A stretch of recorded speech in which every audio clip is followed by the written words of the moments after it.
বাতিল হয়ে যায়, তাহলে সব আমল বাতিল হবে। সালাত এমন একটা ইবাদত যার উপরে নির্ভর করে অন্য অন্য ইবাদত। সালাত এমন একটা ইবাদত যার উপরে নির্ভর করে অন্য অন্য ইবাদত। সালাত আছে তো বাকি ইবাদত আছে, সালাত নেই তো বাকি ইবাদত নেই। সব আল্লাহ কেটে দিবেন এগুলো বিচারের মাঠে। আবু হুরায়রা রাদিয়াল্লাহু তাআলা আনহু বলেন, আল্লাহর নবী বলেছেন, আস-সালাতু সালাসাতু আসলাসিন, সালাত তিন ভাগে বিভক্ত। এক আত-তাহুর ও সলুশন, ওযু হলো তিন ভাগের এক ভাগ। আর রুকু ও সলুশন, রুকু হলো তিন ভাগের এক ভাগ। আর সুজুদ ও সলুশন, সিজদা হলো তিন ভাগের এক ভাগ। তাহলে 2 রাকাত সালাত যদি আমি আদায় করি, তাহলে ধরে নিই যে কথার কথা যে 300 নেকি পাবো। ফামান আদ্দাহা বিহাক্কিহা কবিলাত সালাতুহু ওয়া কবিলা সায়রা আমালিহি। যদি এই তিনটা জিনিস ঠিক ঠিক মানুষ করে, তাহলে তার সালাত কবুল করা হবে, সব আমল কবুল করা হবে। ওয়াইন রুদ্দাত আলাইহি সালাতুহু, আর এই তিনটের মধ্যে যদি কোথাও ভুল থাকে, ঠিক মতো না হয়, তাহলে তার সালাতটা প্রত্যাখ্যান করা হবে, তার সব আমলগুলি বাতিল বলে গণ্য করা হবে। 1 নম্বরে হলো অজু। অজু যদি ভালো না হয়, তাহলে আমরা একটা ধরে নিয়েছি যে 2 রাকাত সালাতে কত নেকি পাবো? 300 পাবো। একটা কথার কথা, এটা কিন্তু হাদিসের মানে তরজমা নয়, কথার কথা যে 300 পাবো। তাহলে আমার ওযু ঠিক মতো হয়নি, তাহলে কত কেটে গেল? আমার 100 কেটে গেল। তারপরে আসলো রুকু। রুকু যদি আমার ঠিক মতো হয়, তাহলে আমি আর 100 পেয়ে যাব। আগেরটাতে 100 পেয়েছি, এখানে 100 পেলাম। যদি রুকু আমার ঠিক মতো না হয়, খালি গেলাম আর উঠলাম, চলে গেলাম আর এ তো হয়, তাহলে আর 100 গেল, কেটে গেল। তারপরে হলো সিজদা। সিজদা যদি একবারে ঠিকঠাক না হয়, তাহলে আর 100 গেল। আমি সালাত আদায় করলাম, কিন্তু 1 নেকিও হলো না, এটাই ঠিক। একজন সাহাবী মসজিদে ঢুকে 2 রাকাত সালাত আদায় করেছিলেন। তা আল্লাহ নবী বললেন যে তুমি সালাত আদায় করো, তুমি করোনি। তো লোকটা তো 2 রাকাত সালাত আদায় করেছে, আবার করলো। আল্লাহ রাসূল বললেন যে তুমি সালাত আদায় করো, তুমি করোনি। আবার সালাত আদায় করলো। আল্লাহ রাসূল বললেন যে তুমি সালাত আদায় করো, তুমি করোনি। তখন লোকটা আর একবার এবার বলছে যে আল্লিমনি কাইফা উসাল্লি, আমি তো এর চেয়ে ভালো সালাত আদায় করতে পারবো না, কিভাবে করতে হবে বলে দেন। কথা শেষ। হাদিস তো বুখারী মুসলিম, কিন্তু কথার যেটা মূল কথা, সেটা হলো যে আল্লাহ রাসূল তো তাকে বললেন না যে সালাত আদায় করেছো, তবে ভালো মতো হয়নি। এভাবে কি বললেন? না, বললেন যে তুমি সালাত আদায় করো, তুমি করোনি। তার মানে ও 1 নেকিও পায়নি। আর এই কাজগুলোতে ত্রুটি ছিল। মানুষের জীবনে সবচেয়ে জরুরি কাজ, এত জরুরি কাজ মানুষের জীবনে নেই। সেটা ব্যবসা বাণিজ্য হোক, সেটা পাসপোর্ট রেডি করা হোক, সেটা আকামা করা হোক, সেটা তোমার হাইকোর্ট জজ কোর্ট হোক, এর চেয়ে কোনো গুরুত্বপূর্ণ কাজ মানুষের জীবনে নেই।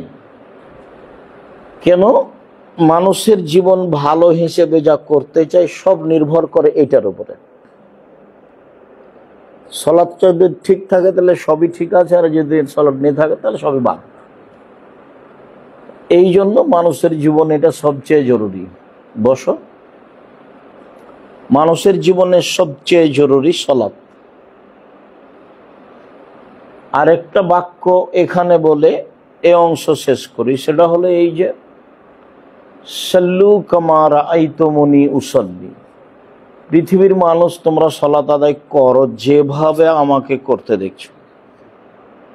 হাদিস বুখারী মুসলিম। কারো কোনো কথা চলবে না।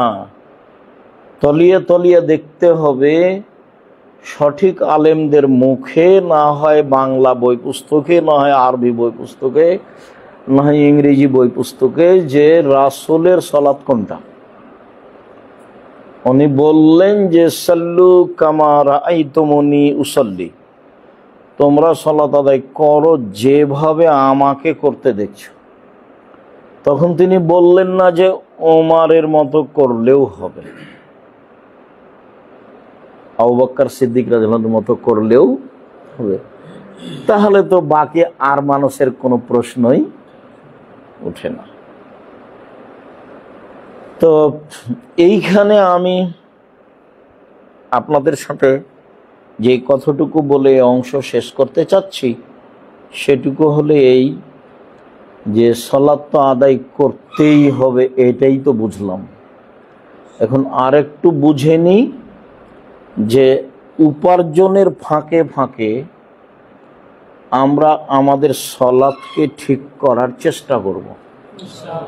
আমি পরামর্শ দিই, কি বই দেখে চেষ্টা করবেন? ব্যক্তি হিসেবে যদি কারো সালাত আদায় করা বাস্তব বক্তব্য দেখে ঠিক করতে চান, তাহলে আমি আব্দুর রাজ্জাক বিন ইউসুফ সালাত রাসূলেরটা পেশ করার চেষ্টা করেছি।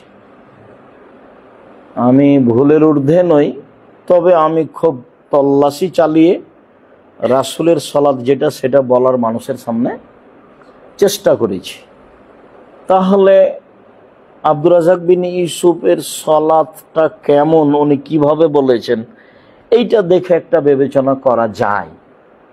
প্রথম পরামর্শ।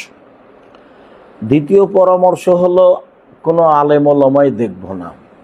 কি দেখবেন? বুখারী দেখি, বাংলা বুখারীতে কিভাবে সালাতের নিয়ম দেওয়া আছে। হ্যাঁ, ভালো, সবচেয়ে ভালো কথা। মানে হাদিসের জগতে নির্ভরযোগ্য, এর চেয়ে নির্ভরযোগ্য কোনো হাদিস গ্রন্থ পৃথিবীতে নেই, সারা পৃথিবী জুড়ে কোথাও নেই। তাহলে বাংলা বই দেখি বুখারী, আর নাহলে বাংলা বই দেখি মুসলিম।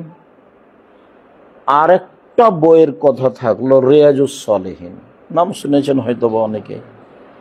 ওখান থেকে আমরা সালাতটা দেখে নিতে পারি। আর বই হিসাবে আমারও হাতের লেখা বই আছে, সালাত, প্রচলিত সালাত বনাম রাসূল সাল্লাল্লাহু আলাইহি ওয়াসাল্লামের সালাত, প্রচলিত সালাত বনাম রাসূল সাল্লাল্লাহু আলাইহি ওয়াসাল্লামের সালাত। আপাতত আমরা সালাতের অংশ শেষ করলাম। তাতে আমরা বলতে চাইলাম যে সালাত আদায় করতেই হবে। তাতে বিভিন্ন সময়ে বলা আছে ওযু করে করতে হয়, পানি নেই তায়াম্মুম করে করতে হবে সালাত আদায়, মাটি নেই ওযু তায়াম্মুম ছাড়াই সালাত আদায় করতে হবে, কিবলার দিকে মুখ করে সালাত আদায় করতে হয়, কিবলা বোঝা যায় না এমনিতেই পড়তে হবে, দাঁড়িয়ে সালাত আদায় করতে হয়, দাঁড়িয়ে থাকা যায় না তো বসে থেকে পড়তে হবে, বসে থাকা যায় না তো শুয়ে থেকে পড়তে হবে, পরিষ্কার কাপড় পরে পড়তে হয় তো পরিষ্কার কাপড় নেই, যাতে পেশাব পায়খানা লেগে আছে সেটা পরেই পড়তে হবে, পরিষ্কার অপরিষ্কার কোনো কাপড়ই নেই, এমনি নগ্ন অবস্থায় এই অবস্থাতেও পড়তে হবে, পড়তেই হবে। এটা হলো মানুষের জীবনে সবচেয়ে জরুরি কাজ সালাত, তার হালকা প্রমাণ। এমনিতেই বিদ্যাঙ্গন হিসাবে ইমাম আবু হানিফা রাহিমাহুল্লাহ বলেছেন, অলসতা করে সালাত আদায় না করলে তাকে জেলখানায় বন্দি করে পিটিয়ে করাতে হবে। আর ইমাম আহমদ ইবনে হাম্বল রাহিমাহুল্লাহ বলেছেন তাকে হত্যা করতে হবে। আর বর্তমান আরবি বিদ্বানেরা বলেন যে ওর বিবাহ নেই, স্বামী স্ত্রীর বিবাহ কেটে গেছে, একজন পড়ে একজন পড়ে না, এরকম লোক মারা গেলে তার জানাজা হবে না, তার কবর মুসলমানের কবরস্থানে হবে না, শ্মশান ঘাটে ফেলে দিতে হবে বলে আরবি বিদ্বানগণ কঠিনভাবে লিখেছেন তারা, যেমন শায়েখ আব্দুল্লাহ বিন বাজ রাহিমাহুল্লাহ। তো সালাত আদায় করতেই হবে এবং রাসূলের পদ্ধতিতে করতে হবে, এ অংশ শেষ। দ্বিতীয় হলো যে হালাল রুজি। তো আমরা সংক্ষিপ্ত যদি ব্যবসা বাণিজ্য নিয়ে কথা বলি তাহলে এ অংশটাও কিছু আসবে। হালাল রুজি, হালাল রুজি তো জরুরি, কেননা এবার হালাল রুজির উপরে নির্ভর করে সালাত। হালাল রুজি যখন নেই তখন সালাতও গেছে। তখন সব কিছু নির্ভর করছিল কার উপরে? সালাতের উপরে। এখন দেখি তো হালাল রুজি নাই, তো সবই কেটে গেছে। এই জন্য হালাল রুজি চিন্তা ভাবনা রাখতে হবে সবসময়। 3, কোরআন তেলাওয়াত। কোরআন তেলাওয়াত করতেই হবে। আল কোরআন হুজ্জাতুন লাকা ওয়া আলাইকা। কোরআন আপনার পক্ষেও হতে পারে, কোরআন আপনার বিপক্ষেও হতে পারে। প্রত্যেক দিন অল্প সময় হলেও কোরআন মাজিদ পড়াতে অভ্যাসী হতে হবে। মাশাআল্লাহ, সৌদি আরব, কুয়েত, কাতার, বাহরাইন, আবুধাবি, দুবাই, ওমান, এসব দেশে মসজিদে মানুষ কোরআন মাজিদ পড়ে আমাদের বাংলাদেশের তুলনায়, তাই না? তো দেখে দেখে আপনারা অভ্যাসী হয়ে যাবেন। ডিউটির ফাঁকে কোনো সময় একটু পড়বেন, জোহরে পাননি আসরে পড়বেন, আসরে পাননি মাগরিবে পড়বেন, মাগরিবে পাননি এশাই পড়ে নেবেন। মানে পড়তেই হবে। এইটা হলো আমাদের আলোচনার তৃতীয় জরুরি। পড়তেই হবে যে কোনো মূল্যে। বেশি না পারলে সূরা ইখলাস, ফালাক, নাস পড়ে আল্লাহকে বলতে হবে এই যে আমি কোরআন মাজিদ পড়লাম। 4 নাম্বার হলো আড্ডা পিটা নিষেধ বলা আছে। এখানে চলে আসেন।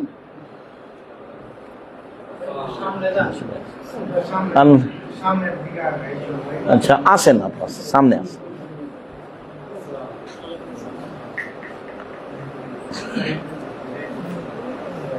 বস।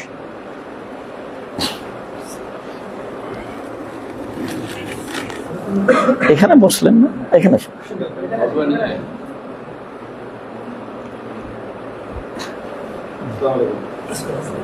ওয়ালাইকুম আসসালাম। বস।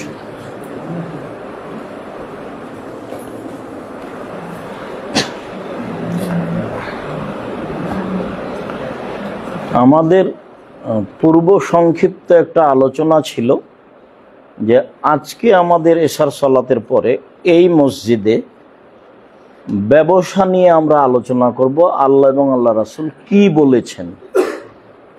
তো আমরা আরও কিছু মানুষের অপেক্ষায় ওই আলোচনা রেখে আমরা কিছু বাকি প্রয়োজনীয় আলোচনা করছিলাম। তার আমাদের বলা আলোচনা নিয়ে সংক্ষিপ্ত কথা বলছিলাম। বলা আলোচনাতে বিভিন্ন বক্তব্যে বলা আছে মানুষের জীবনে সবচেয়ে জরুরি কাজ সালাত, নামাজ। সাথে সাথে আমরা বলেছি যে সালাত বলাতে অভ্যাসী হতে হবে, নামাজ নয়। কেন? সালাত শব্দটি কোরআনেও আছে, হাদিসেও আছে। নামাজ শব্দটি কোরআনে নয়, হাদিসেও নেই। ঠিক তেমনি সিয়াম শব্দটি কোরআনেও আছে, হাদিসেও আছে। রোজা শব্দটি কোরআনেও নেই, হাদিসেও নেই। জাহান্নাম শব্দটি কোরআনেও আছে, হাদিসেও আছে। দোজক শব্দটি কোরআনেও নেই, হাদিসেও নেই।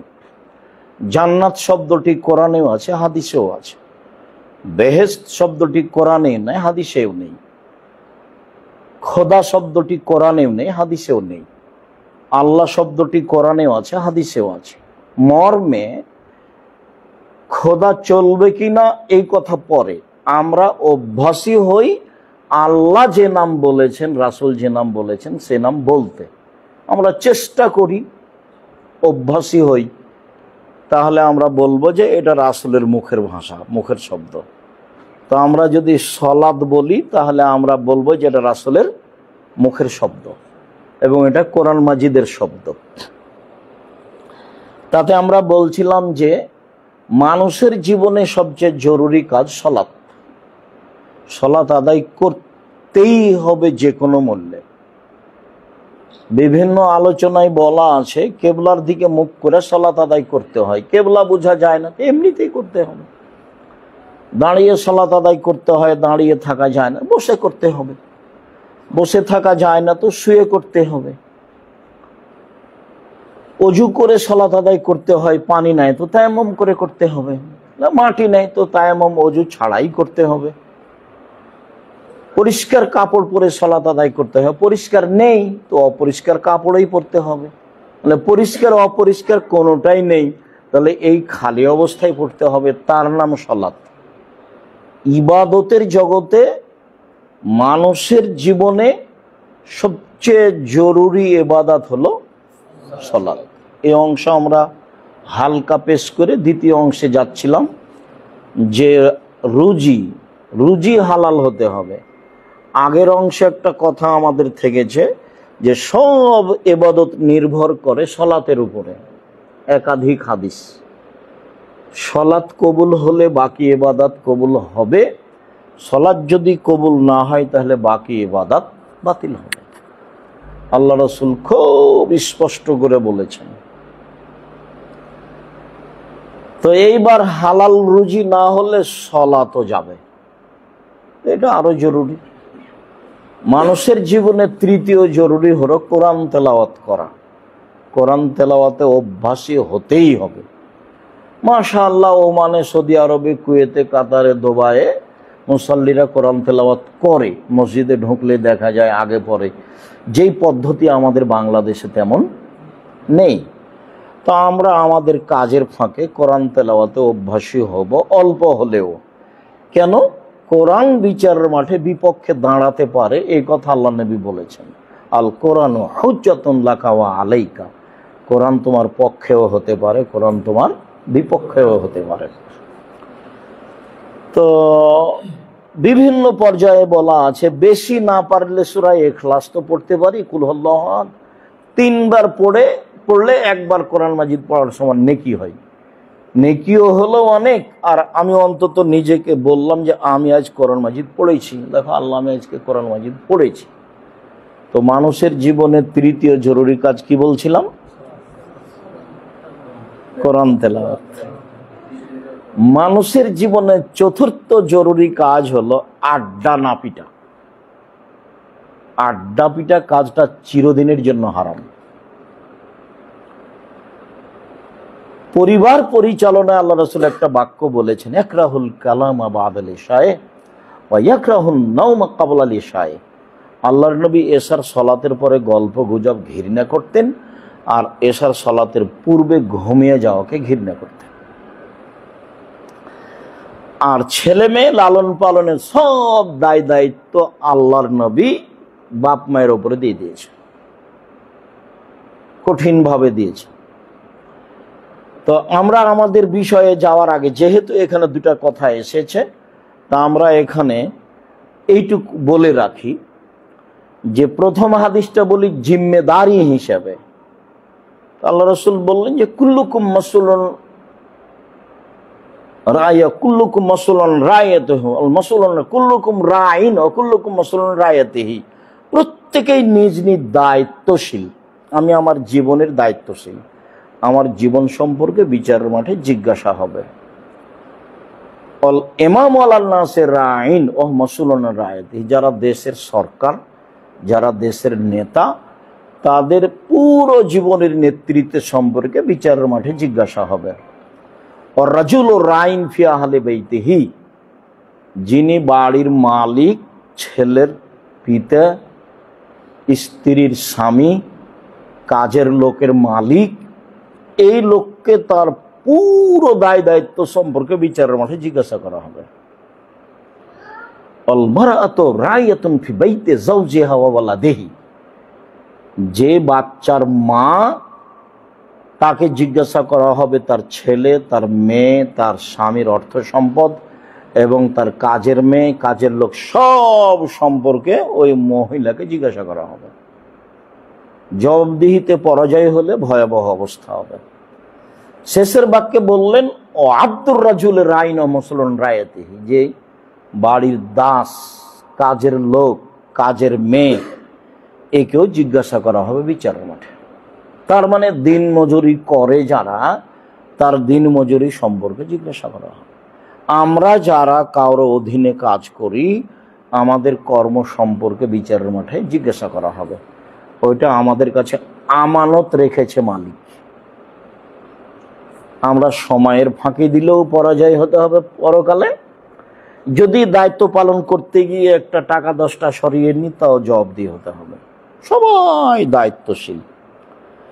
এবার সরাসরি পিতা এবং মাতার 2টা হাদিস পেশ করে আমরা এখান থেকে সরে যাব ইনশাআল্লাহ। তার একটা হলো এই যে আল্লাহর নবী বললেন সাল্লাল্লাহু আলাইহি সাল্লাম, মান কানাত লাহু সালাসু বানাত, মেয়ের ব্যাপারে ভিন্নভাবে বলা হয়েছে।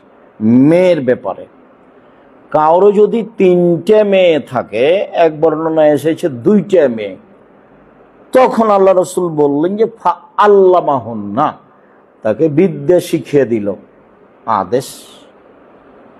ও আদ্দাবাহুন্না, তাকে শিষ্টাচার শিখিয়ে দিল। যেখানে বিদ্যা এসেছে সেখানে শিষ্টাচার এসেছে। শিষ্টাচার আর বিদ্যা 2টা এক নয়। শিষ্টাচার ভিন্ন, বিদ্যা ভিন্ন। শিষ্টাচার এক এক জাতির এক এক রকম। বিদ্যাও ধর্মী বিদ্যা একরকম, ওদের ধর্মের বিদ্যা আর রকম, সেটা হতে পারে। কিন্তু শিষ্টাচার আর বিদ্যা 2টা ভিন্ন ভিন্ন জিনিস। একাধিক হাদিস। তারপরে তার বিবাহ শাদীর ব্যবস্থা করে দিল। তাহলে এই 2টি মেয়ে এবং 3টি মেয়ে বিচারের মাঠে পিতার জন্য অন্তরাল হয়ে যাবে। মানে আল্লাহর সামনে মেয়েরা বেঁকে বসবে এই মর্মে যে আমার আব্বাকে জান্নাতে দিতে হবে। যতক্ষণ পর্যন্ত জান্নাত ঘোষণা না হচ্ছে, আমরা মেয়েরা এখান থেকে সরে যাব না। শক্তভাবে পদক্ষেপ নিবে তারা। 10টা ছেলেকে লালন পালন করলে ছেলেরা পিতার পক্ষে দাঁড়াবে, এই কথা আল্লাহ রাসূল বলেননি।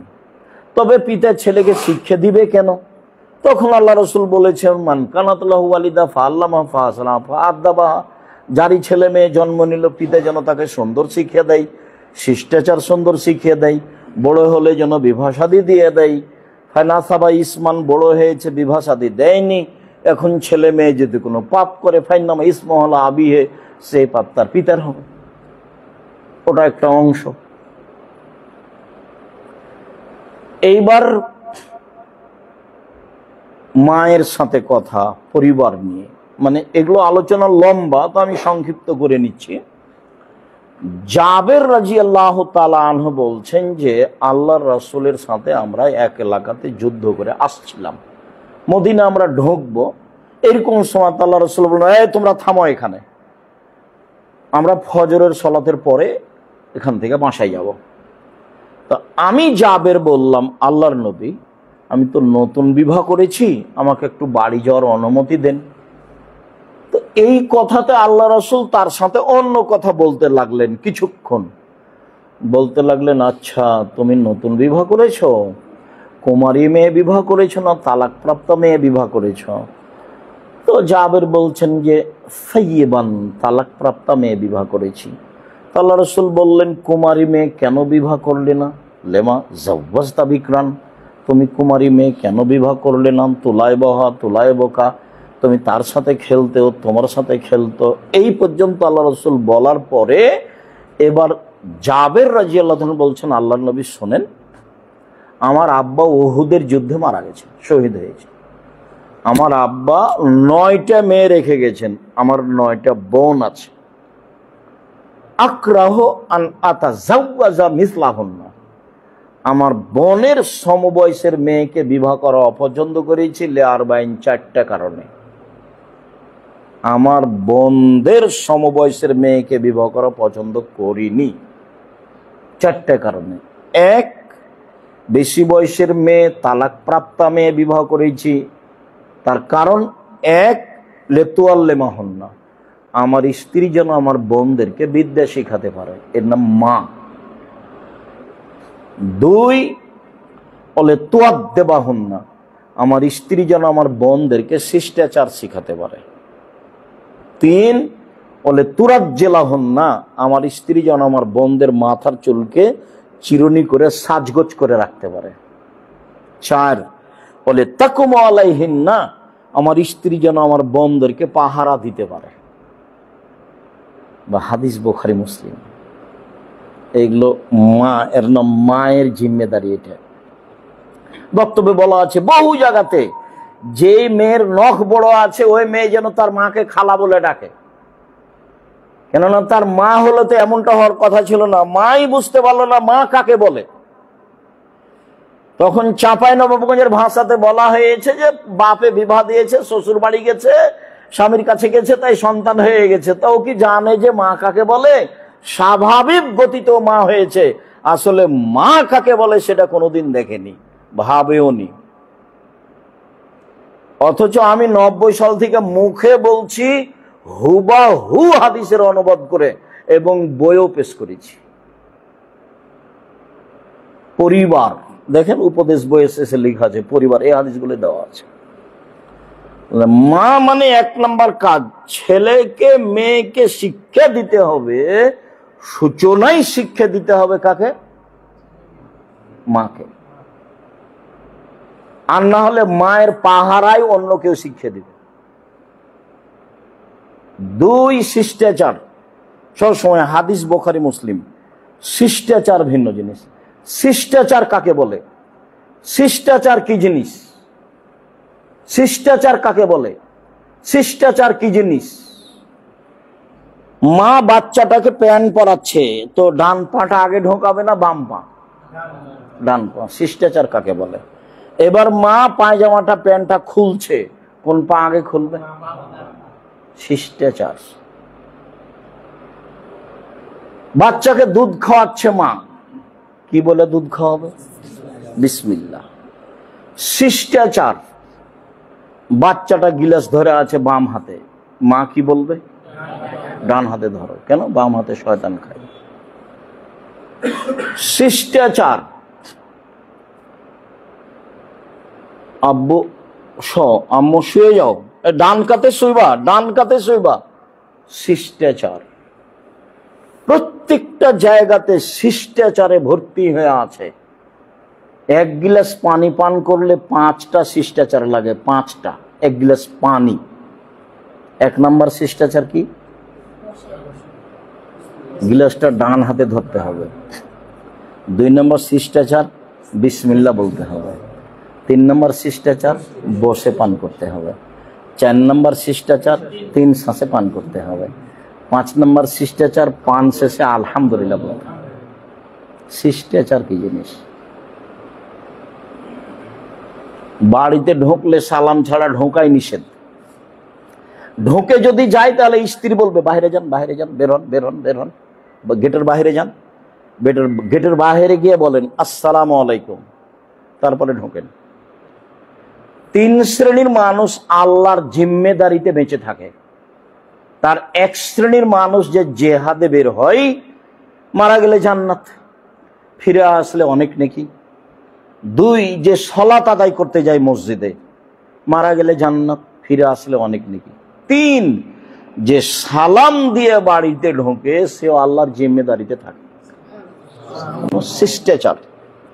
শিষ্টাচার নিয়ে যখন আলোচনা আছে তখন অনেক কথা আছে। আমার স্ত্রী জানে না শিষ্টাচার কাকে বলে। দরজাটা বন্ধ করলে বিসমিল্লাহ বলতে হয়, বাল্বটা অফ করলে বিসমিল্লাহ বলতে হয়।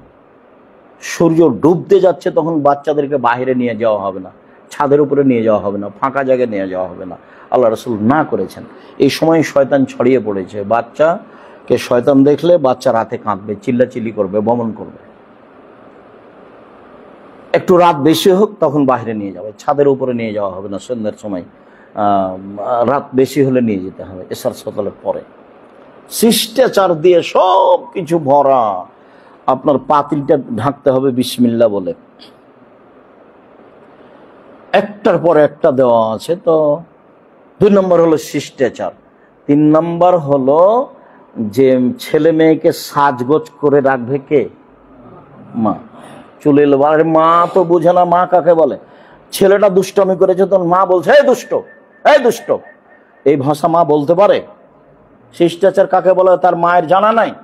যতবার বাপ মা মুখ দিয়ে বাচ্চার ব্যাপারে যা বলছে সব সব কথার উপরে ফেরেশতা কি বলছেন? আমিন বলছেন।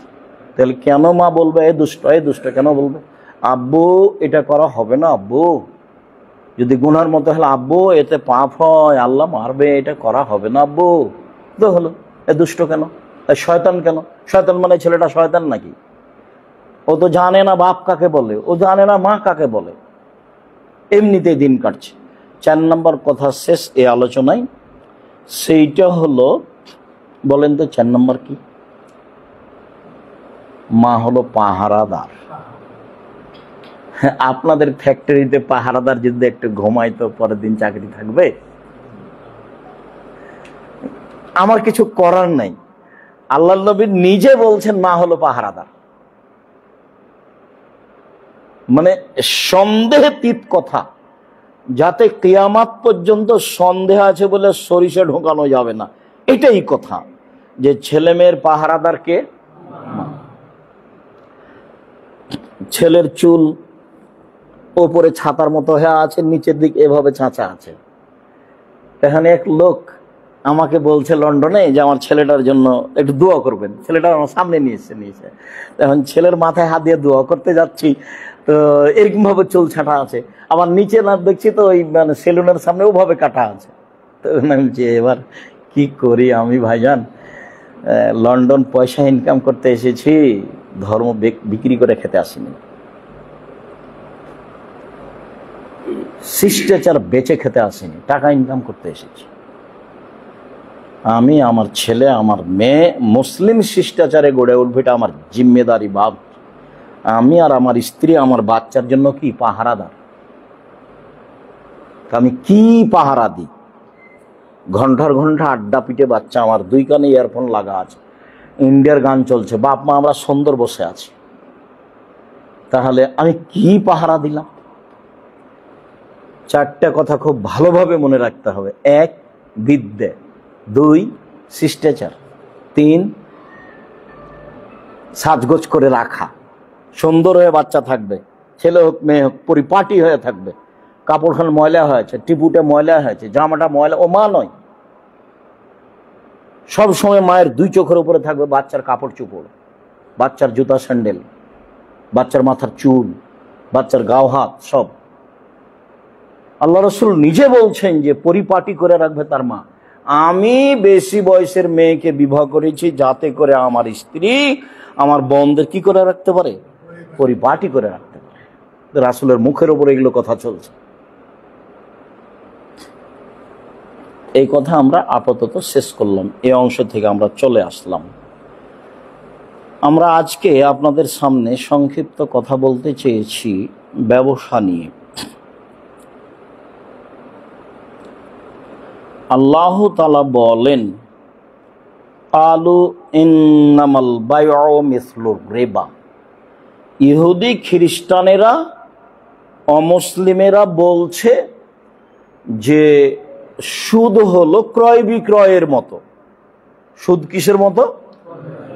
ব্যবসার মতো। কেন? সুদেও টাকা বাড়ে, ব্যবসাতেও টাকা বাড়ে। এইটা হলো অমুসলিমদের মদিনায় এই বক্তব্য। তখন আল্লাহ তাআলা বললেন, ওয়াহাল্লাল্লাহুল বাইআ ওয়া হারামার রিবা। আল্লাহ চিরদিনের জন্য ক্রয় বিক্রয়কে বৈধ করলেন আর সুদকে হারাম করলেন। মুখামুখি আল্লাহ এভাবে বলে দিলেন।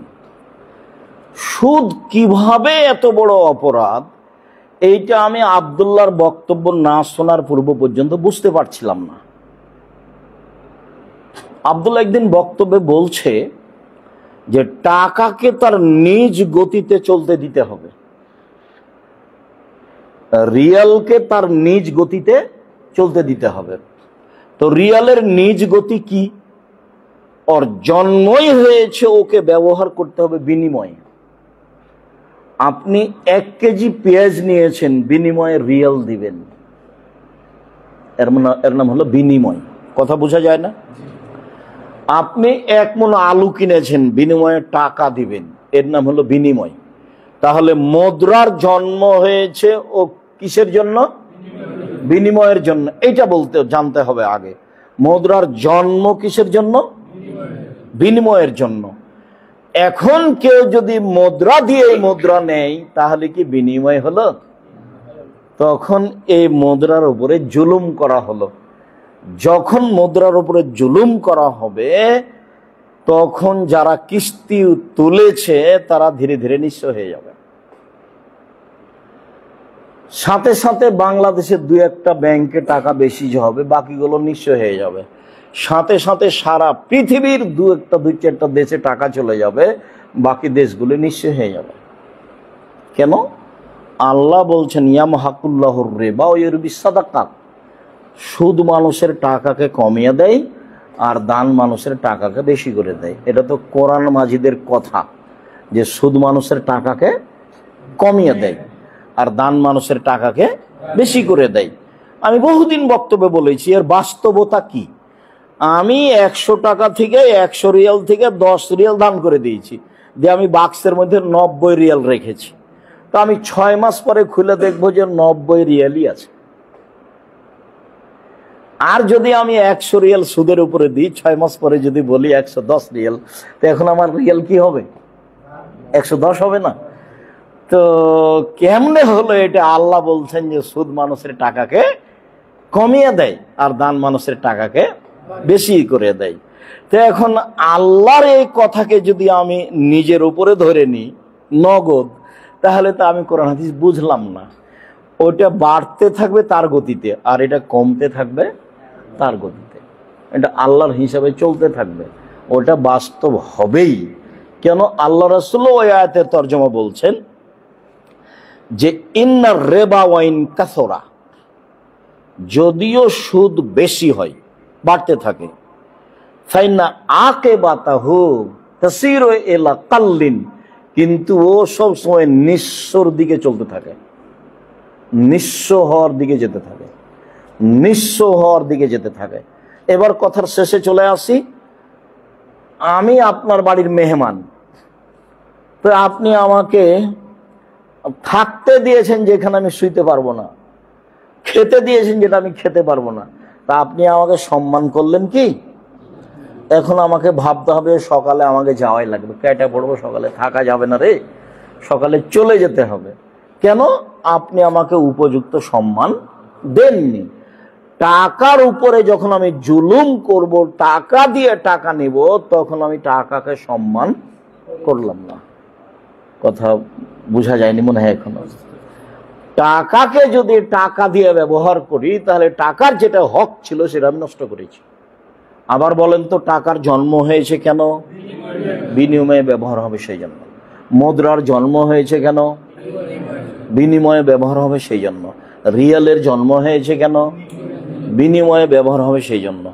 তো এখন বিনিময়ে ব্যবহার না করে ওর জন্ম গতিটাকে ঠেকিয়ে দিয়ে রিয়াল বেশি নিলাম, 100 রিয়াল দিয়ে 110 নিলাম, তাহলে এখন আমি রিয়ালের উপরে কি করলাম?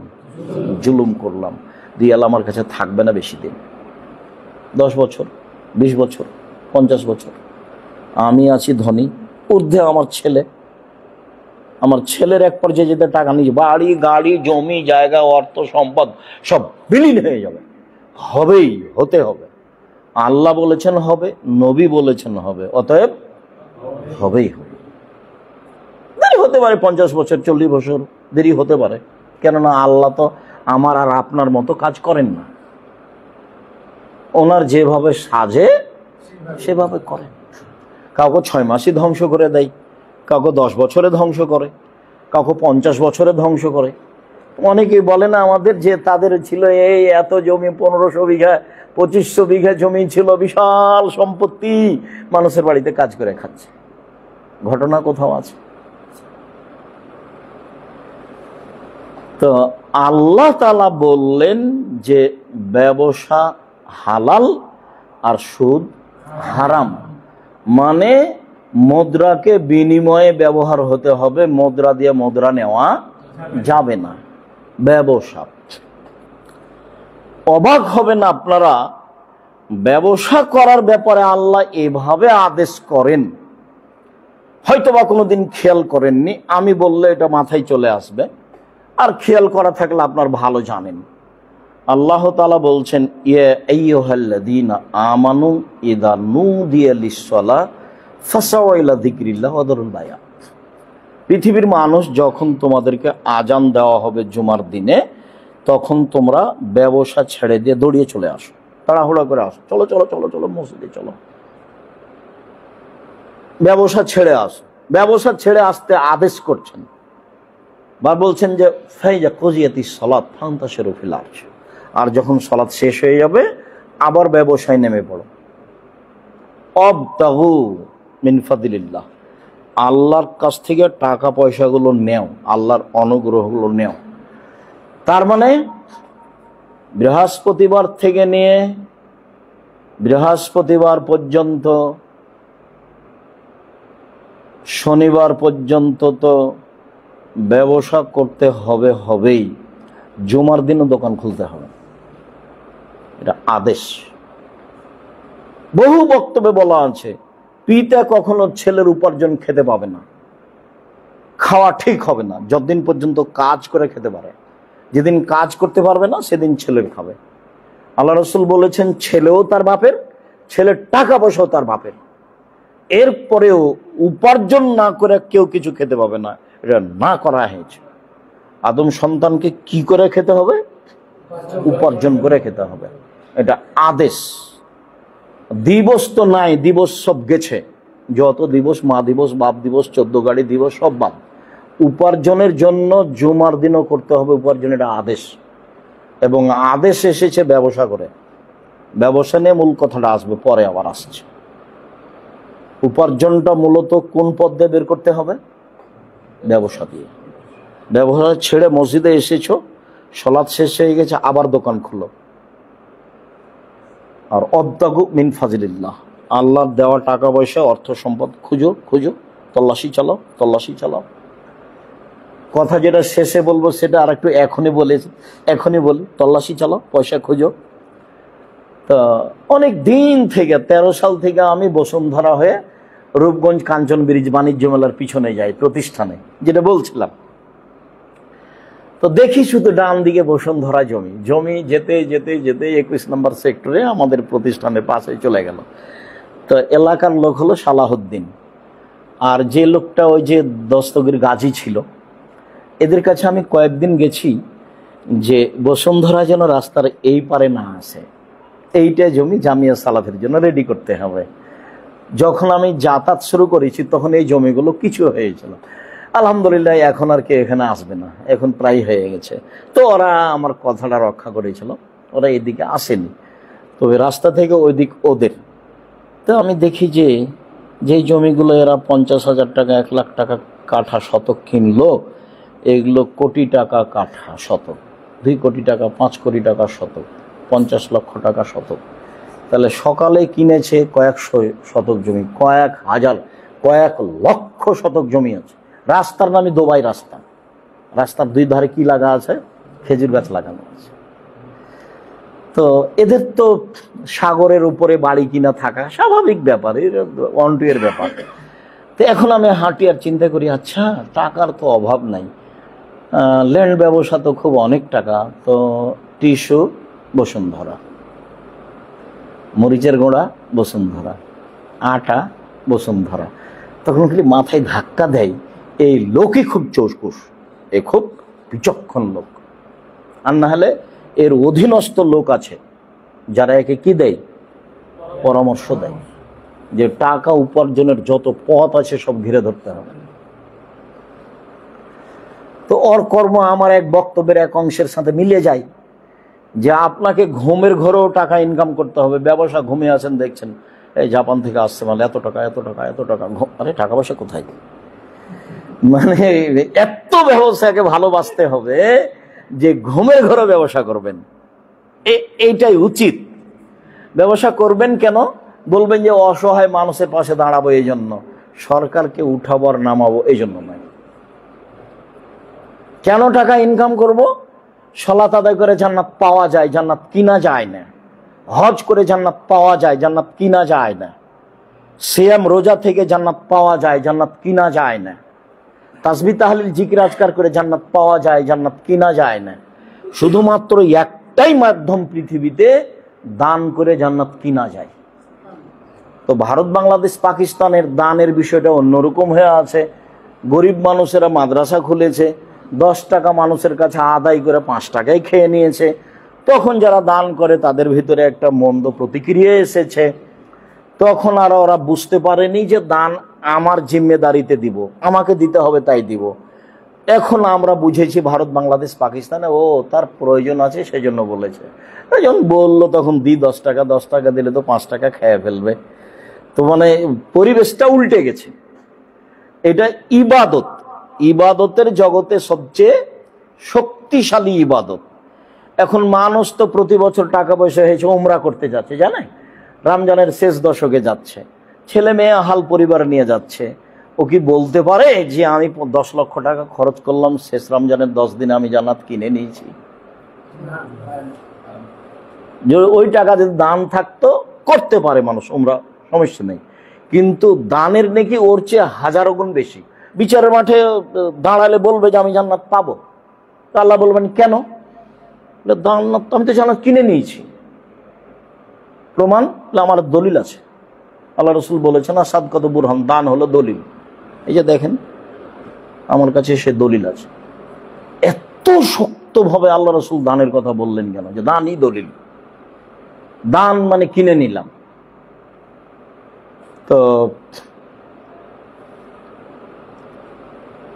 মানুষ পয়সা উপার্জন করতে হবে কেন, এখানেও বুঝতে ভুল হয়েছে। মানুষকে পয়সা উপার্জন করতে হবে, ছেলে মেয়ে আহাল পরিবার বাড়ি গাড়ি সহ অসহায় মানুষের পাশে দাঁড়াবো। এই জন্য আল্লাহ বলছেন যে ব্যবসা করে এসেছো, সালাত আদায় করো, আবার ব্যবসায় দোকান খোলো এবং আল্লাহর দেওয়া অর্থ সম্পদ তল্লাশি চালাও। তো ওই জন্য কথাটা আসলো যে সব পথ দিয়ে পয়সা তল্লাশি করতে হবে, এটা আল্লাহর আদেশ।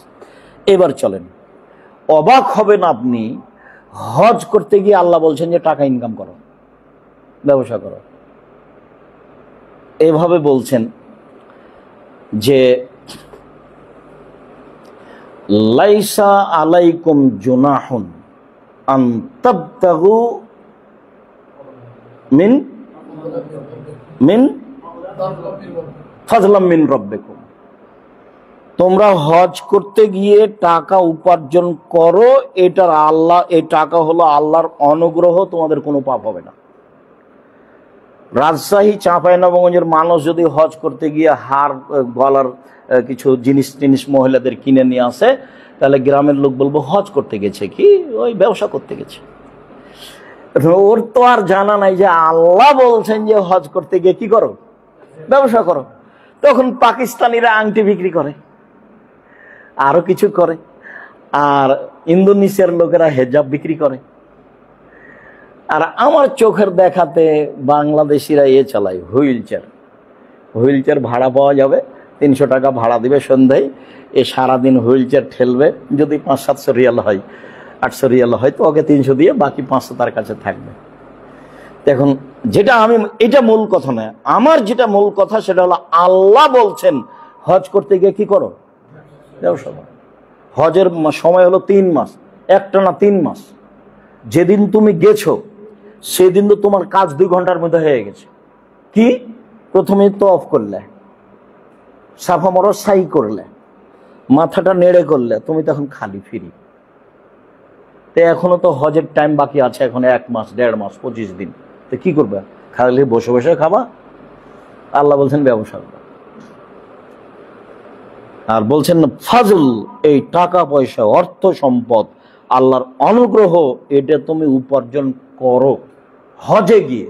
অথচ একটা বড় ইবাদতে গেছি। ব্যবসা কি জিনিস দেখাচ্ছি আমি। এবার চলেন দেখেন, আমরা কোনোদিন কিন্তু খেয়াল করিনি যে হাদিস এরকম। আল্লাহ রাসূল আদেশ করছেন যে এদা দাখালা আহাদুকুমুল মসজিদা ফালিয়াকুল আল্লাহুম্মা ফতাহ লি আবওয়াবা রাহমাতিক। মসজিদের দরজায় পা দিলে তুমি বলবা আল্লাহ তোমার দয়া রহমতের দরজাটা খুলে দাও, আমি এসেছি, পাপটা ভুলে কিছু মুছে দাও, দয়া করো, একটু দয়া করো, পাপ করেছি, তুমি ক্ষমা চাচ্ছি, ক্ষমা করে দাও, তোমার একটু দয়ার আশা, আমি এসেছি। দরজাতে পা দিয়ে কি বলবেন? আল্লাহুম্মা ফতাহলি আবওয়াবা রাহমাতিক, এই যে পাপটা আছে, যা কিছু আছে, তুমি একটু দয়া করে কি করে দাও, এগুলো মিটিয়ে দাও। এবার বলছেন ওয়াইদা খারাজা, যখন মসজিদ থেকে বের হবে তখন বলবে আল্লাহুম্মা ইন্নী আসআলুকা মিন ফাজলিক, এখন বের হচ্ছি, টাকা পয়সা যা আছে দিয়ে দাও। জমি জায়গা অর্থ সম্বন্ধ, ফাজল মানে অনুগ্রহ, ফাজল মানে অর্থ সম্পদ, ফাজল মানে জমি জায়গা, ফাজল মানে ছেলে মেয়ে, ফাজল মানে বাড়ি ঘর, যা প্রয়োজন ভালোভাবে থাকার সব দিয়ে দাও। এখন বের হচ্ছি, এখন বের হয়ে কি করবেন? আড্ডা পিটবো? বের হয়ে মোবাইল চালু করব? বের হয়ে যেই কাজ ছেড়ে এসেছি সেটা করতে নামবো। ছেড়ে এসেছি, অফিস থেকে এসেছি, ব্যবসা কতটুকু হলো আর কতটুকু না হলো সেটা দেখতে হবে। কয় টাকা ইনকাম হয়েছে, কয় টাকা বাকি আছে সেটা দেখতে হবে। কত জিনিস বিদেশ থেকে আসার ছিল না ছিল সেটা দেখতে হবে। তার মানে আমি সালাত শেষ হলেই বের হব কি বলে? যে আল্লাহ তুমি আমাকে অর্থ সম্পদ দিয়ে দাও, ব্যবসা বাণিজ্যের পথ করে দাও, ওমানে থাকার আকামাটা করে দাও, আমার একটা চাকরির ব্যবস্থা করে দাও, আমার একটা ব্যবসার পথ করে দাও। ফাজল, এটা আল্লাহর নবী আদেশ করছেন, আদেশ। বলো এটা, ঢুকলে বলো রহমত দাও, বের হলে বলো অনুগ্রহ দাও। আপনারা কথা বুঝতে পারছেন?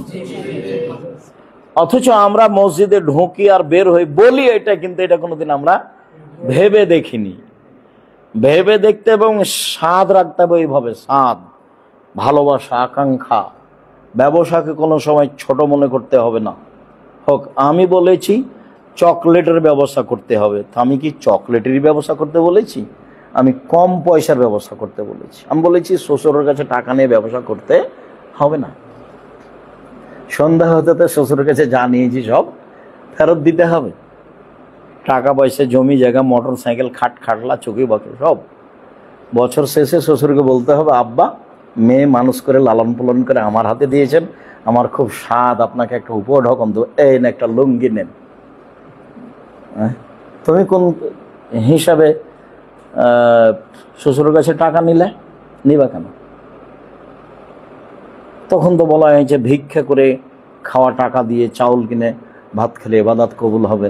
শ্বশুরের কাছে টাকা নিয়ে সে টাকা দিয়ে চাউল কিনে ভাত খেলে ইবাদত কবুল হবে না, কেননা ওই টাকা বৈধ নয়। শ্বশুর আমাকে এমনি দিয়েছে, তো মোটর সাইকেলটা তোমার শ্বশুর ফকিরকে দেয় না কেন? এই নীতিটা উল্টিয়ে দাও। সমাজের নীতি যেটা আছে সেটা উল্টিয়ে দাও। আমাকে কেন একবার বলে না আব্দুল্লাহর শ্বশুর, আব্দুর রহমানের শ্বশুর, আব্দুর রহিমের শ্বশুর, যে আব্দুর রাজাক সাহেব আমরা একটু কিছু দিতে চাচ্ছি, আমরা কিছু একটু দিতে চাচ্ছি, এইটা কেন কেউ বলে না? গতি পরিবর্তন করতে হবে, চেষ্টা করতে হবে। এবার চলেন ব্যবসা। আবু হুরায়রা রাদিয়াল্লাহু তাআলা আনহু বলেন, রাসূল সাল্লাল্লাহু আলাইহি ওয়াসাল্লাম বলেছেন, ইন্নাল্লাহা তাআলা সালিসু শারিকাইনে মালাম এখন আহাদুহুমা সাহেবাহু। ব্যবসা যদি পার্টনারে করে মানুষ, দুইজন করলে তৃতীয় জন থাকেন আল্লাহ। তাহলে আমরা দুইজন, আর একজন আমাদের সাথে কে আছে? আল্লাহ। আমাদের পার্টনারে ব্যবসা চলছে তিনজনের মধ্যে। এবার পরের বাক্য শুনেন, মালাম এখন আহাদুহুমা সাহেবাহু, একজনের যতক্ষণ পর্যন্ত আর একজনের খেয়ানত না করেছে, একজন যতক্ষণ পর্যন্ত আর একজন না বলে 10 রিয়াল নিয়ে চলে গেছে, যদি 10 রিয়াল নিয়ে চলে যায় আর একজন না বলে, তখন কাল আল্লাহ তাআলা, আল্লাহ তখন বলেন, খারাজতু মিনহুমা, আমি তোমাদের দুইজন থেকে চলে গেলাম, তোমরা এখন ব্যবসা করো। তখন দেখবেন 15 দিনের মধ্যে এমন মারামারি লেগে গেছে, হাইকোর্ট জজ কোর্ট পর্যন্ত চলে গেছে, টাকা পয়সা সব শেষ। পার্টনারে ব্যবসাতে বরকত বেশি, টিকে থাকা কঠিন। পার্টনারি ব্যবসাতে বরকত বেশি, টিকে থাকা কঠিন। একবারে খালে সন্তরে দুই ভাই এত ভালোবাসা ব্যবসা করতে পারে না, এরকম যদি হতে পারেন আপনারা 2 জন 3 জন, তা আপনাদের সাথে আল্লাহ থাকবে ব্যবসাতে।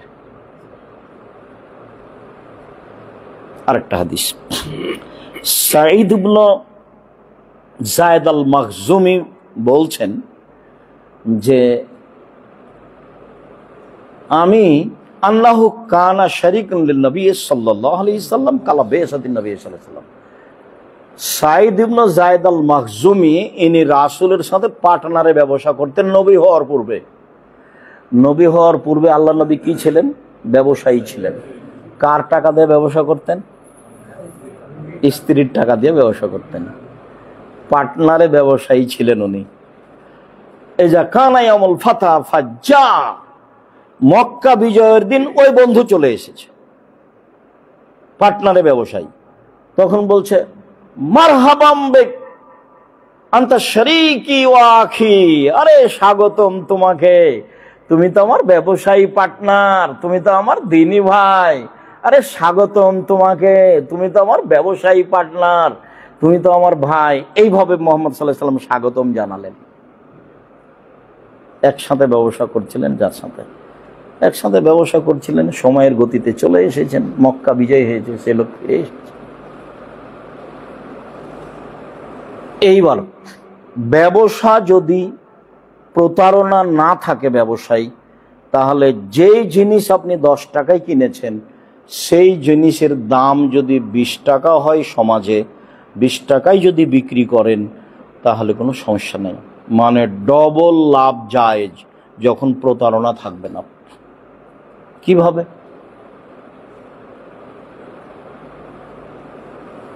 যায়েদ মাখজুমি বলেন যে আতানি রাসূলুল্লাহ সাল্লাল্লাহু আলাইহি ওয়াসাল্লাম দিরহামান লিয়াশতারিয়া শাআতান, আমাকে আল্লাহর নবী একটা দিরহাম দিলেন একটা ছাগল কেনার জন্য। ফা ইশতারাইতু বিহি শাআতাইনে, আমি ওই 1 দিরহাম দিয়ে 2টা ছাগল নিলাম। বেতো আহাদাহুমা, 2টার 1 টাকা বিক্রি করে দিলাম, বেদিরহামিন 1 দিরহাম দিয়ে। আতাইতুহু বিদিরহামিন ওয়া শাআতিন, এবার আল্লাহ রাসূলের কাছে জমা দিলাম 1টা দিরহাম আর 1টা ছাগল। তখন আল্লাহ রাসূল বলছেন বারাকাল্লাহু ফি তিজারাতিক, আল্লাহ তোমার ব্যবসায় বরকত দান করুক, কত সুন্দর কাজ, আল্লাহ তোমার ব্যবসায় বরকত দান করুক। ওই হাদিসের এক অংশে এসেছে উনি যদি মাটিও কিনতে তবু তাতে লাভ হতো। এখন তো ল্যান্ড ব্যবসা মাটি, কিন্তু আসলে ওটা মাটি নয়। আল্লাহ রাসূল ওই কথাটা বলে তাকে বলতে চেয়েছেন যে তুমি যে ব্যবসা করবে তাতেই লাভ হবে, যে ব্যবসা করবে তাতেই লাভ হবে। কিন্তু ওখানে এসেছে মাটির কথা, ওখানে কিসের কথা এসেছে? মাটির কথা। তো মাটির কথা বলে আল্লাহ রাসূল এই ব্যবসাকে বলেননি, মূলত বলেছেন যে তুমি যেটাই করবা সেটাই তোমার লাভ হবে। এতক্ষণ পর্যন্ত বলছিলাম শরিকে ব্যবসা, সাথে সাথে পরের হাদিসে বললাম যে চলন্ত বাজার যদি যে জিনিসটা আমি কিনেছি সেটার দাম যদি চলন্ত বাজারে ডবল হয়, 3 ডবল হয় তো বোঝায়। চলন্ত বাজার যদি একরকম থাকে আর আমি যদি বেশি দামে বিক্রি করি তখন প্রতারণা। যারা আপনি দেখেছেন ঢাকা বাইতুল মোকাররমের চতুর্দিকে দোকান লাগায়, তাই একজন বলে পাঞ্জাবি, আরেকজন বলে 3000, পাঞ্জাবি আরেকজন বলে 3000। এখন মাগরিবের পর ওরা বাড়ি যাচ্ছে আর বলছে আজকে টাকা হয়েছে ইনকাম, 10টা পাঞ্জাবি বিক্রি করেছি, কত টাকা, মানে খুব খুশি। আপনি 6 মাসের পর দেখবেন, একদিন যায়েন 4 মাস পরে দেখবেন দোকানটা নেই, লোকটা নেই।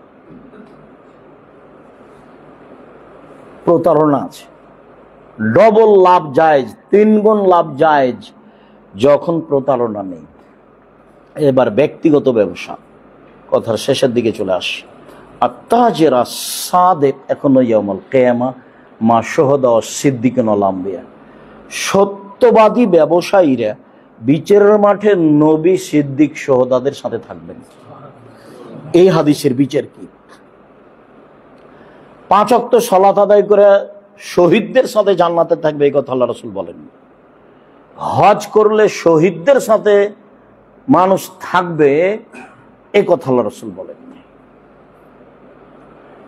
এমন কোনো ইবাদতই নাই যে আমি ওই ইবাদত করলে নবী সিদ্দিক শুহাদাদের সাথে থাকতে পারবো। আল্লাহ রাসূল খালি এতটুক বলেছেন 2 সাহাবীকে 2 বার, একজন বলেছেন যে কেউ যদি দুইটা মেয়ে লালন পালন করে তাহলে সেই বাপ আর আমি জান্নাতে একসাথে থাকবো, তখন আঙ্গুল দুটি এইভাবে জমা করেছেন। আর বলেছেন যে কেউ যদি এতিমের লালন পালন করে সেই মালিক আর আমি জান্নাতে একসাথে থাকবো, তখন এভাবে করেছেন। বুঝতে পারা গেল না? মানে একসাথে নয়, একটু দূরে। তার মানে মেয়ের লালন পালন ও তো বুঝেনি, তিনটা মেয়ে হয়েছে, তখন মনটা খারাপ, দা দিয়ে বলছে বউ তালাক দে ভাই, চলবে না। সমাজ কেমন কুসংস্কারে সেরা ভর্তি। হ্যাঁ, ছেলে যদি বোকা হয় সেও মন খারাপ, শ্বশুর বাড়ি যাবে না, অকথ্য ভাষায় গালি দিচ্ছে। মানে বোকামি থাকলে যা হয়, নানিও বলছে তাই, চাচিরাও বলছে তাই। মানে কুসংস্কার দিয়ে সমাজ ভরা, একটা থেকে আর একটা নিয়ে চলে যাচ্ছে। তিনটা বেটি হলো, কি করবি? ডিপিএস খোল, না এটা গাভী কিনা, এটা কিছু কর। আরে বাবা, মেয়ে তো এসেছে তাকদির নিয়ে, তাকদির ছাড়া এসেছে। বহু মানুষ ছেলেকে নিঃস্ব রেখে গেছে দুনিয়াতে, 10 বছর 20 বছর পরে দেখা যায় যে ঢাকারও সবচেয়ে বড় ধনী। তাহলে তাকদির সহ মানুষ দুনিয়াতে আসে, তাকদির ছাড়া আসে না। বাপের যেটা জিম্মেদারি সেটা হলো আনফিক আলা ইয়ালিক মিন তাওলিক, ছেলেকে মানুষের মতো মানুষ করে গড়ে তুলতে হবে, এটা বাপের জিম্মেদারি। ও এখন বাপের জমিদারি বিক্রি করে ছেলেকে পড়াবে, না মাস্টারি করে পড়াবে, না ব্যবসা করে পড়াবে, নাহলে ভিক্ষা করে পড়াবে, সেটা তার ব্যাপার। আমি বলেছি কোন মেয়ে গার্মেন্টসের থেকে নিজের জীবিকা উপার্জন করতে পাবে না। জীবিকা নির্বাহের জন্য গার্মেন্টসে কাজ করবে মেয়ের বাপ। ছেলে মেয়েকে পড়াতে গিয়ে পয়সা উপার্জন করবে কে? ছেলের পিতা, বাপ। তখন বক্তব্যে বলা আছে জমিদারি দিয়ে ছেলে মেয়ে লালন পালন করুক, না হলে চাকরি করে লালন পালন করুক, না হলে মানুষের বাড়িতে কাজ করে করুক। অত সহজ? ছেলেটা বড় হয়েছে টোকাই হয়ে থাকবে এই বাপ, এটা হলো একটা বোকামি কথা। মধ্যখানে আপনারা যারা পিতা তাদেরকে একটা কথা শোনাই। আমি আর আব্দুল্লাহ একটা বাসায় গেছি আমরা রমজানে, আমাদের জামিয়া সালাফের কথাটি বলার জন্য। তখন ও আমাকে কথা শোনাচ্ছে যে আমি ইংরেজি শিক্ষক দিয়ে ছেলেকে ইংরেজি শিখাই, আমি অঙ্ক শিক্ষক দিয়ে আমি ছেলেকে অঙ্ক শিখাই, আমি আরবি শিক্ষক দিয়ে ইয়েতে থেকে মদিনা থেকে পড়ে এসেছে, খুব ভালো বলতে পারে, ওকে দিয়ে আমি আরবি শিখাই। তারপর আমি হাফেজ দেয়া তাকে কোরআন ভালো করে মুখস্থ করিয়েছি। এখন এই পুরো রমাজান ওই একবার কোরআন পড়ে শেষ করবে, সেই জন্য আমি হলাম মুসাল্লি আর হাফেজ হলেন মুসাল্লি, আর আমার দুজন কর্মচারী। তার মানে তার টার্গেট যে আমার ছেলেকে এই রমজানে কি করতে হবে? কোরআনটা একবার পুনরায় পড়তে। বুঝতে পারছেন কথা? তখন আমি এবার বাড়ি যাই কয়েকদিন পরে বলছি, আব্বু আব্দুল্লাহ, আমাদের কি মনে হয় না আব্বু যে এই লোক তার ছেলেকে লালন পালন করার জন্য যত প্রস্তুত, আমি তার চেয়ে কিছু কম? আব্দুল্লাহ হেসে এটা বলছেন, না আব্বু আপনি কম নন। তা আব্বু আমাকে খুব ঘাটতি লাগে, যদিও তোমরা ভালো অবস্থায় আছো আলহামদুলিল্লাহ, তারপরে সে লোকটার দিকে আমার বারবার খেয়াল হয় আর আমার অন্তর ধাক্কা খাই যে মনে হয় তোমাদের লালন পালন করতে আমার কোথাও ঘাটতি থেকে গেছে। যদিও তোমরা ভালো অবস্থায় আছো আলহামদুলিল্লাহ, কিন্তু কেন জানি আমার সেই লোকটার কথা মনে পড়ে আব্বু। আমি তো দেওবন্দে শিক্ষক প্রাইভেট দিয়ে, বাড়ি ভাড়া দিয়ে শিক্ষককে প্রাইভেট 10 জন মিলে যা টাকা লাগবে তা আমি একাই দেবো, আমার ছেলেকে একাই প্রাইভেট পড়াতে হবে। সে দেওবন্দে ঘর ভাড়া দিয়েছি আমি, শিক্ষক বেতন দিয়েছি আমি, খাওয়া খরচ দিয়েছি আমি, হোটেল ঠিক করা আছে, বাড়ি ঠিক করা আছে, শিক্ষক ঠিক করা আছে। 10 জন 20 জন ছেলেকে পড়ালে যা টাকা নেবে ও একাই নেবে। ঠিক আছে আপনি একাই নেন, কিন্তু ওখানে অন্যকে বসতে পাবে না। তো ঢাকাতে সাইফোর্সের যারা দায়িত্ব পালন করে ওদের দিয়ে ইংরেজি শেখানোর চেষ্টা করেছি। তারপরে আমার অন্তরে ধাক্কা খাই ওই লোকটাকে দেখে। মাঝে মধ্যে বলি আমি, ওর আম্মা যখন থাকে, আব্বু আমার কি কোনো ত্রুটি ধরা পড়ে তোমাদের কাছে? আব্দুল্লাহ হেসে উঠে, না আব্বু আপনার কোনো ত্রুটি আমাদের কাছে ধরা পড়ে না। তো জি আমার মনে হয় একটু কেমন কেমন লাগে আব্বু। আল্লাহ রসুল বললেন যে আনফিক আল্লাহ ইয়ালিক মিন তাওলিক, তোমার ছেলে মেয়েকে লালন পালন করার জন্য, শিক্ষা দেওয়ার জন্য তুমি উপার্জন করো, তোমার উপার্জিত পয়সা খরচ করো। ছেলে হয়েছে 20 বছর 30 বছর পর্যন্ত পড়াবা, তারপরে তার তাকদিরে কি আছে সেটা দেখবে। ও দিন মজুরি করে খাবে, না ব্যবসা করে খাবে, না চাকরি করে খাবে, না ইঞ্জিনিয়ারিং করে খাবে, সময় দেন কিছুদিন। দেখেন আব্দুল্লাহর বক্তব্য, যারা এখানে ভালো মেধাবী ছিল তারা বাহিরে গেছে, দিয়ে ওই কোনো অফিসে টাকা বেশি টাকা পায় চাকরি করছে, ও তো মেধা কাজে লাগাতে পারেনি। আর ইঞ্জিনিয়ার যারা পদ্মা সেতুর তারা বাহিরের আছে। আর আমরা কি করছি, আমাদের মাথায় কি আছে, লেবারের কড়াইটা আছে। বলছে সারা দুনিয়ার বড় বড় দেশগুলি ঘুরে আব্বু বুঝেছি যে এগুলো করতে হবে। সেই জন্য বলছে আমি আগে মক্তব চালু করি টেকনাফ থেকে তেঁতুলিয়া পর্যন্ত। অনেক কথা, এখন এখানে কথা আমরা গুটিয়ে নিই। সত্যবাদী ব্যবসায়ী কার সাথে থাকবে? সিদ্দিক সোহদা নবীদের সাথে থাকবে। এটা ভাববার বিষয়, ব্যবসায়ীদের এত দাম কেন? আমার মাথায় কয়েকটা কথা ঘুরপাক খাই, তার দুইটা কথা বলি। একটা হলো এই যে জাপানে যে জিনিসটা গাড়িটা বিক্রি হয় সেটা আপনারা ব্যবসার মাধ্যমে ঢাকায় বিক্রি করছেন, 50টা নিয়ে যাচ্ছেন। আমি যদি একাই কিনতে চাই তেলের, সেটা কি সহজ? সেটা অনেক কঠিন। তাহলে ব্যবসার মাধ্যমে কাজটা কি হয়েছে? সহজ হয়েছে। এটা হলো মানুষের উপকারের সবচেয়ে বড় দিক, সবচেয়ে বড় দিক। আমাদের তো পল্লী অঞ্চল, বাড়ির 3 দিকে নদী, যদি দোকান না থাকে তাহলে আমরা খেতেই পাবো না। লবণ নাই, এখন ইয়াতে চাঁপাই নবাবগঞ্জ যেতে হবে লবণ কিনতে, 25 কিলোমিটার দূরে। তো সেটা কি সম্ভব? আমরা এখন লবণ কিনবো কোথা থেকে? দোকানের কাছে লবণ আছে। ও কালকে নৌকাতে করে লবণ নিয়ে এসেছে, পুরো সব পানি বন্যা, একবারে পুরো 20 কিলোমিটার পানিতে। তাই আমি তো সকালে একটা নৌকা ভাড়া করে 1 কেজি লবণ কিনতে যেতে পারি না।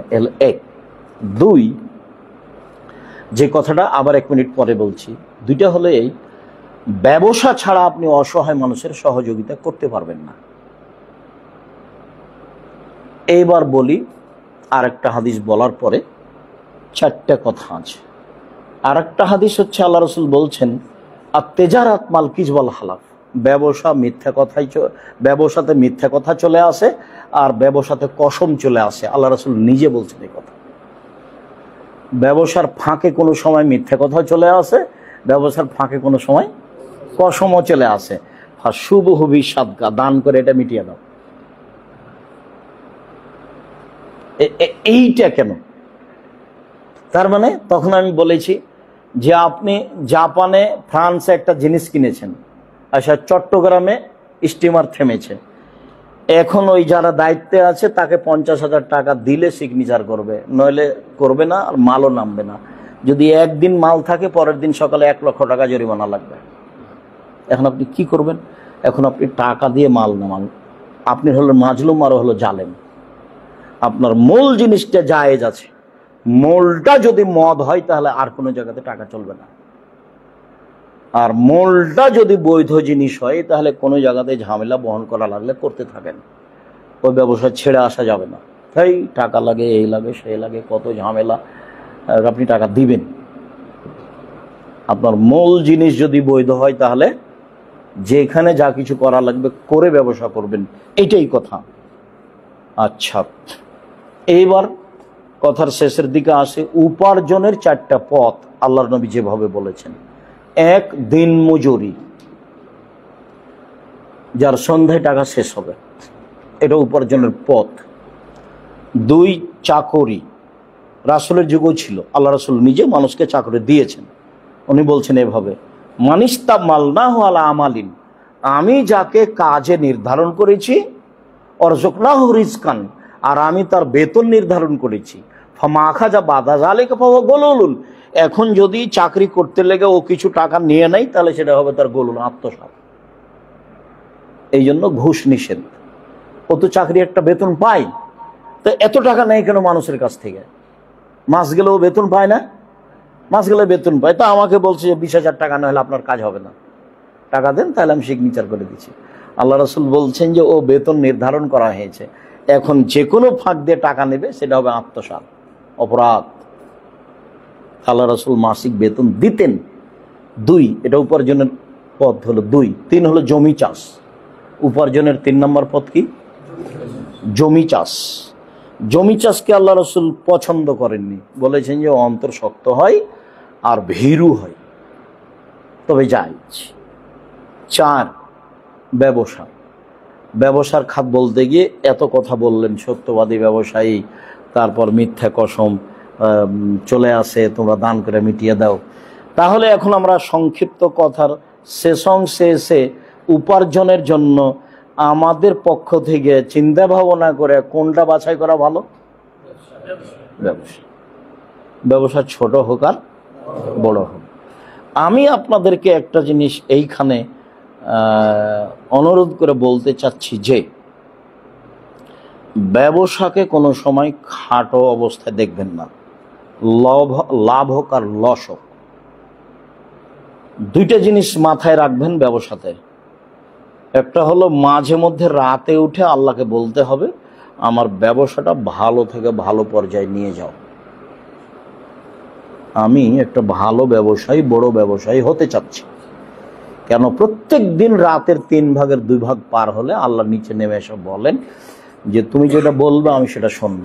1, তুমি চাইলে আমি দিয়ে দেবো। 2, 3, তুমি অপরাধী নিজেকে মনে করলে আমাকে বলো, আমি ক্ষমা করে দিই। 3টা কথা বলেন। তুমি চাইলে আমি দিয়ে দেবো, কি চাও বলো? 1, 2, তুমি কিছু বললে আমি শুনে নিব, বলো কি বলো। 3, তুমি যদি মনে করো যে আমি পাপ করেছি তাহলে আমাকে বলো, সেটা আমি ক্ষমা করে দেবো। এই 3টে কথা বলো। এখন আমি যদি রাত 3টায় ঘুমাই তাহলে আমি বলবো কখন? মানুষ বড় নিমুখ হারাম, আল্লাহকে মূল্যায়ন করতে চায় না। আদম সন্তান বড় নিমুখ হারাম, আল্লাহকে মূল্যায়ন করতে চায় না। বিলাসিতাই সে ভুল পথে চলে, ভুল পথে চলতে হবে না। বাপকে খুব কঠোর সোচ্চার হতে হবে, পয়সা যেন অবৈধভাবে একটা খরচ না হয়, ছেলের যেন 5টা মোবাইল না থাকে, ছেলের জন্য 10 জোড়া স্যান্ডেল না থাকে, সব হিসাব করে চলতে হবে। এবং সব সময় পিতামাতাকে কঠোর হতে হবে পয়সাপাতি খরচের ব্যাপারে। অপচয় পয়সা খরচ করা হবে না। ছেলে মেয়ের ওপরে সব সময় গরম থাকতে হবে। গরম মানে আমি কি তার শত্রু নাকি? না আব্বু, এটা হবে না আব্বু, এটা ভালো না। বলছেন 10 বার 50 বার বললেন, 2 বার, এই 10 বছর পর্যন্ত বললেন যে আব্বু দিয়ে কাজ হয় না, তখন আল্লাহ রাসূল বলছেন লাঠি। 10 বছর যাবত আদর দিয়ে বলতে হবে আব্বু এটাই, আব্বু এটাই, আব্বু করতে হবে, আব্বু এটা করো, আব্বু এটা ভালো। তারপরে এক সময় 10 বছরের পরে লাঠি। 10 বছরের আগে কোনো ছেলের গায়ে লাঠি ব্যবহার করা যাবে না, আল্লাহ রাসূল না করে দিয়েছে। তো 2 নম্বর কথা হলো, যখনই একটু ব্যবসাতে কোনো দুর্বল দিক দেখবেন, একটু লস লস ভাব মনে হচ্ছে, সেই লোকটার সাথে যেভাবে কথা হয়েছে কথাটা মনে হয় বাস্তবায়ন হবে না নাকি, তখন কিছু দান করে দেবেন। সব বিপদ ঠেকাবেন কি দিয়ে? দান। একটা কথা মনে রাখবেন, দোয়া আর দান। দোয়া আর দান। আল্লাহ রাসূল বলছেন যে তোমরা তোমার বাপকে চিকিৎসা করতে নিয়ে যাচ্ছ, আগে দান করো, তারপরে ডাক্তারের কাছে নিয়ে যাও। মানে তুমি দান দিয়ে তোমার আব্বার চিকিৎসাটা শুরু করো।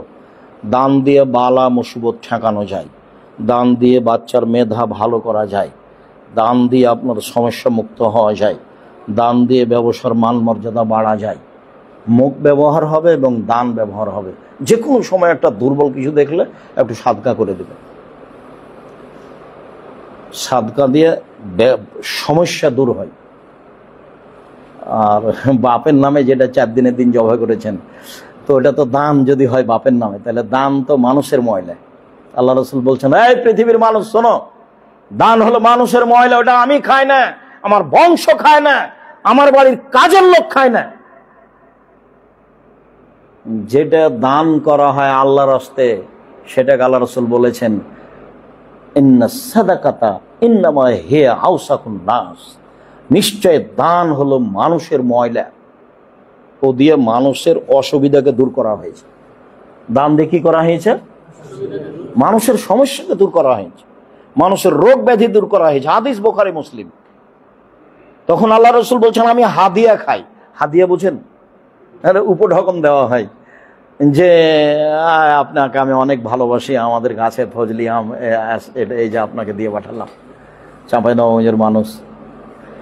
তো আল্লাহ রাসূল বলতেন সাদকার উপরে, সাদকা আমি খাই না, আমার বংশের লোক খায় না, আমার বাড়িতে যে কাজ করেছে ও খায় না।